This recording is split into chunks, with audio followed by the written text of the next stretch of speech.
Financial disaster waiting to happen because Americans don't have adequate emergency savings. Hi, it's Edward, back with another video. Please take a moment to click the thumbs up button below and consider subscribing to the channel. Please also share this video with your friends. Thank you for your support. Today, I read several financial news articles. I've included links to the articles in the description below. I encourage you to read the articles to support the authors and news sources. As a private American citizen, I'd like to report and share my transformative thoughts through commentary regarding small sections of these articles that are of public interest. Today, I read an article on Yahoo Finance put out by Banking Rates and written by Yael Buziati Kennedy, titled Susie Orman, 76% of people have zero emergency funds, how to build one fast.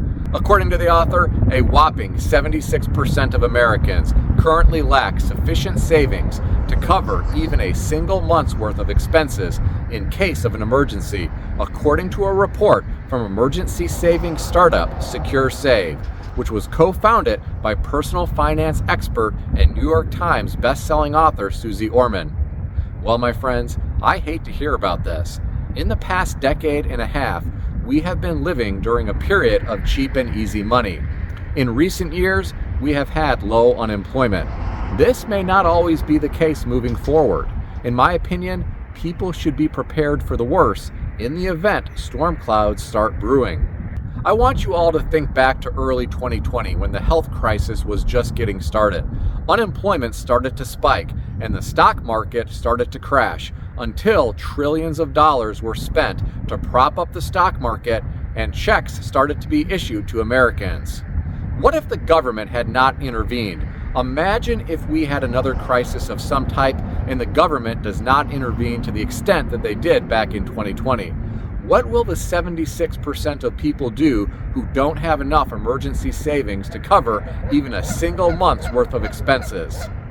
Think about all of the people who have huge mortgages, car payments, student loans, credit card debt, furniture store debt, buy now, pay later loans, cell phone payments, car insurance, streaming services, etc. If something happens in the future and unemployment spikes, people who get laid off aren't going to last very long with no emergency savings. I know people with families that have large financial liabilities and they survive paycheck to paycheck living like kings. It's a dangerous game in my opinion. That house of cards can blow over at any time if things take a turn for the worse.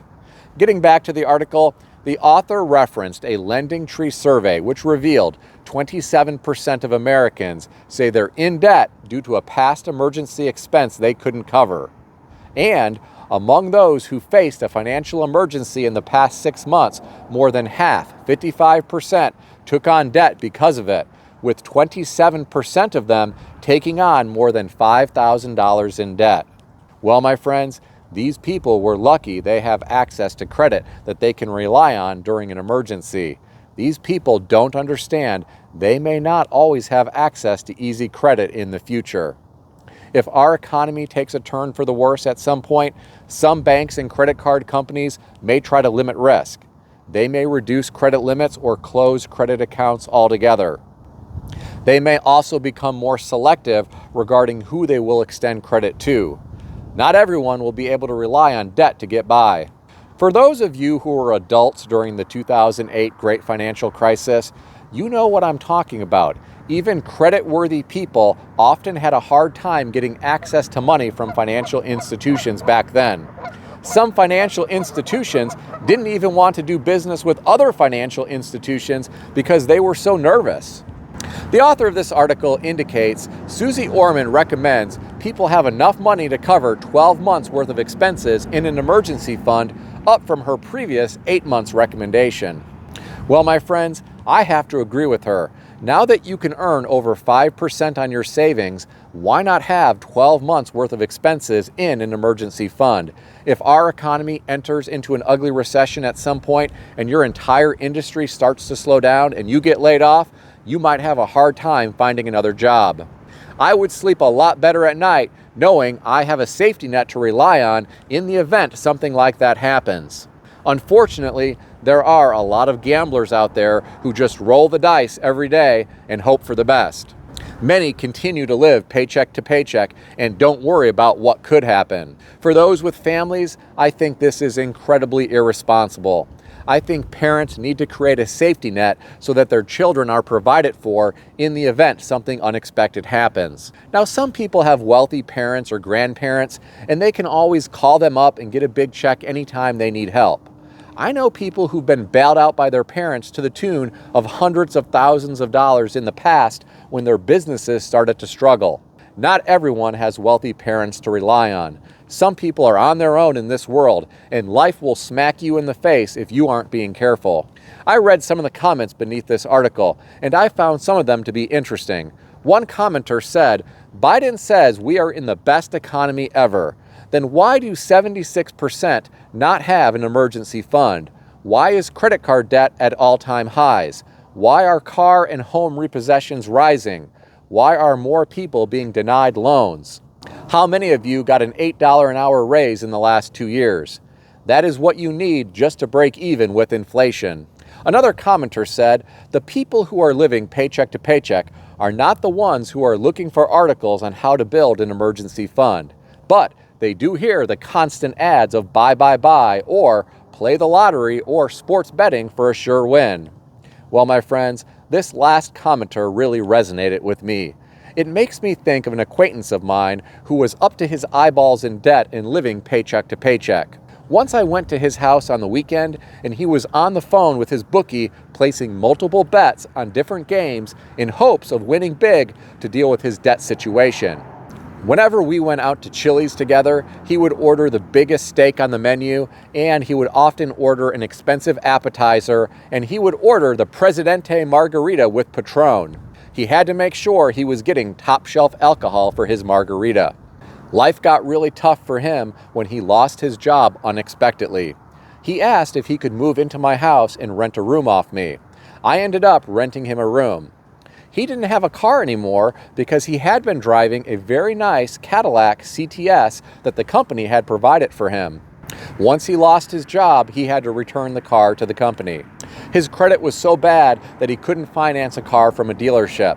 I ended up buying a car for him and then having him sign a contract where he would make payments to me with an agreed upon interest rate. In the end, he ended up paying off that loan, and I made a decent amount of interest on that loan. He did not have any family to rely on. Had I not provided him with an inexpensive room to rent and financed a car for him, he may have been on the street. Understand, this was Mr. I only drink top shelf alcohol with my margaritas, and I only order the largest steak at the restaurant. He learned from this experience and started to take his personal finances more seriously moving forward. How many people are there in America just like this guy? How many are completely unprepared for a downturn? I'll let you answer that in the comment section below. I'm afraid some people won't change their ways and set aside money for emergencies because they can't. They are doing their best just to keep up with their credit card debt.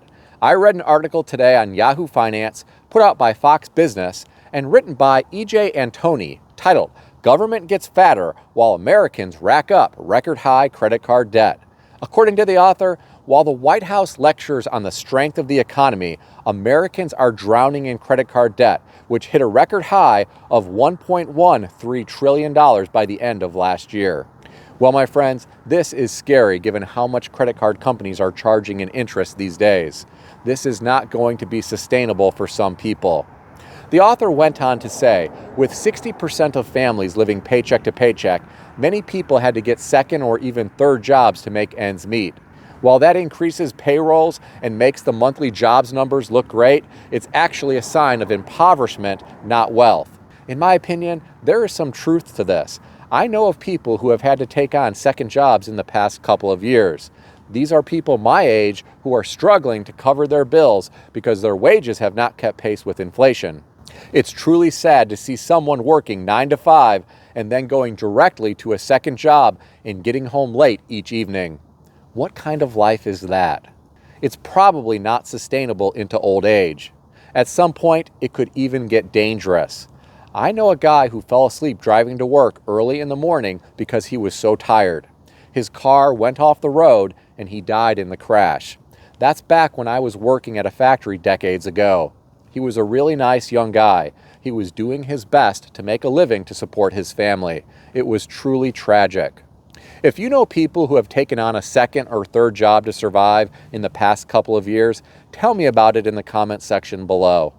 Please keep in mind that everything in this video is for entertainment purposes only, and nothing in this video is financial advice or advice of any kind.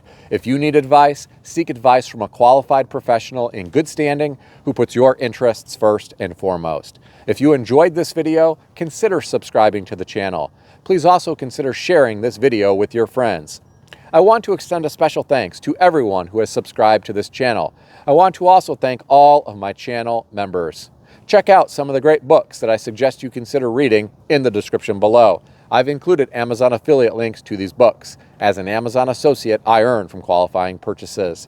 Stay healthy and wealthy. I'll see everyone in the next video.